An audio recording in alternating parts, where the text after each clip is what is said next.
Ayan mga idol, repair tayo ng bolt sa roller ng Caterpillar. Ayan, sobrang luwag na.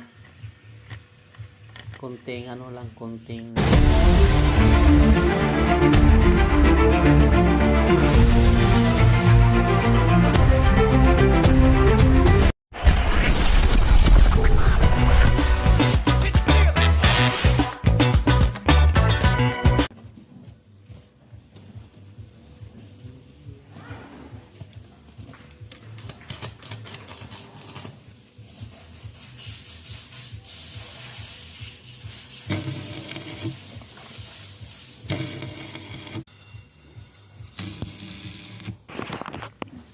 ayan, ispat-ispatan lang natin itong mga ka-idol. Dapat paikot-ikot ang ispat ito mga ka-idol para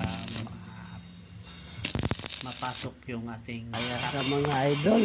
Sobrang liit, hindi na nakipot na ang kanyang butas. Kailangan natin itong kailangan na natin ng drill pag masyadong maliit. Drill lang, kunting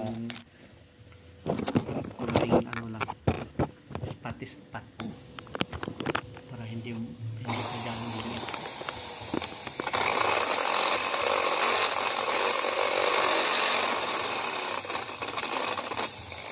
ayan,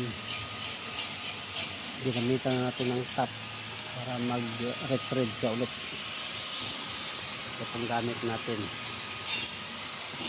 Dagmara impact wrench.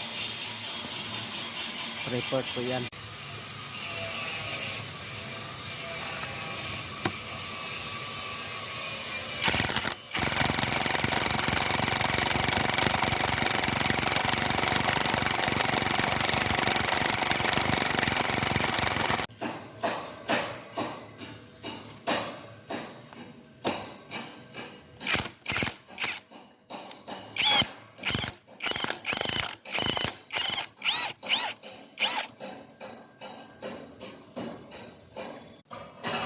Sa loob niya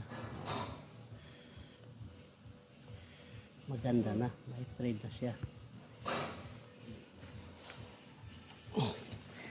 Tulad ng dati napapasok lang to.